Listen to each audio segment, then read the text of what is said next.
مجھے کیا شروع کر لیا آپ نے؟ ایک کلمہ شریف یہ رہ گیا جس کے اوپر آپ نے بدعت کا الزام لگانا ہے یار. اب بلند آواز میں ذکر کرتے ہیں باقی نماز جس طرح نہیں ہوتے جو بعد میں نماز پڑھتے ہیں. یہ صرف ذہنی فطور ہے. السلام علیکم ورحمۃ اللہ.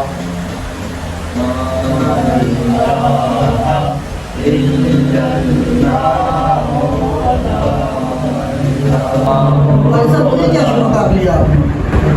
امام صاحب ہیں جن کو دعا چاہتے ہو نماز کے بعد دعا کرو. جی میں بھی یہ برداشت نہیں کر سکتا، میرے سامنے تو بدعت ہو. اس کو آپ کلمہ شریف کو بدعت کہہ رہے ہیں. ہاں یہ جو ذکر کر رہے ہیں کلمہ شریف پڑھ رہے ہیں جی یہ نہ نبی پاک نے ایسے کیا نہ صحابہ کرام نے ایسے کیا. یہ جو آپ ابھی کر رہے ہیں اپنے پاس سے آگے کر رہے ہیں. استغفر اللہ. آپ کلمہ شریف کو بدعت کہہ رہے ہیں. اگر کسی کافر کے سامنے آپ کو لے جائیں اور اس کو بتائیں کہ یہ مسلمان ہو کے کلمہ شریف کو بدعت کہہ رہا ہے، جس کلمے کو پڑھ کے یہ خود مسلمان ہوا ہے، تو وہ کیا کہے گا آپ کے بارے میں؟ کبھی اندازہ کیا آپ نے؟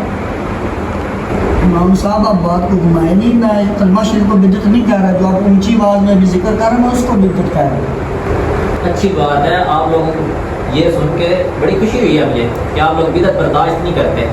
لیکن ایمانداری سے بتائیں کبھی نبی پاک نے یا صحابہ کرام نے اس طرح کی کلمہ پہ نمازیں پڑھی ہیں؟ یہ بدعت نہیں آپ کو نظر آتی ہے؟ اسی طرح یہ جو آپ کے پاس اسپیکر ہے، صحابہ کرام کے دور میں کون سا اسپیکر تھا؟ کس مائک میں وہ اذانیں دیتے تھے؟ یہ جو مسجد میں اتنی خوبصورتی ہے، دیکھو یہ ٹائلیں لگی ہوئی ہیں، شیشہ لگا ہوا ہے، یہ سارے نبی پاک نے اپنے دور میں کسی مسجد میں لگوائے ہیں؟ صحابہ کرام نے کبھی اپنی مسجد میں لگوائے ہیں کہیں پہ؟ تو یہ ساری بدعتیں آپ کو نظر نہیں آتی ہیں. ایک کلمہ شریف یہ رہ گیا ہے جس کے اوپر آپ نے بدعت کا الزام لگانا ہے یار. اور رہی بات نبی پاک علیہ السلام سے یہ ذکر کرنے کی اور صحابہ کرام سے ذکر کرنے کی باتیں، تو ہمارے پیارے نبی حضرت محمد صلی اللہ علیہ وسلم کی حدیث مبارکہ ہے. حضرت عبداللہ ابن زبیر کہتے ہیں، وہ اس حدیث مبارکہ کے راوی ہیں. وہ ارشاد فرماتے ہیں کہ ہمارے پیارے نبی حضرت محمد صلی اللہ علیہ وسلم جب بھی نماز کا اختتام کرتے تو نماز کے آخر میں بلند آواز سے لا الہ الا اللہ، ایک طویل حدیث مبارکہ اس کے آگے مطلب وہ ذکر ہے.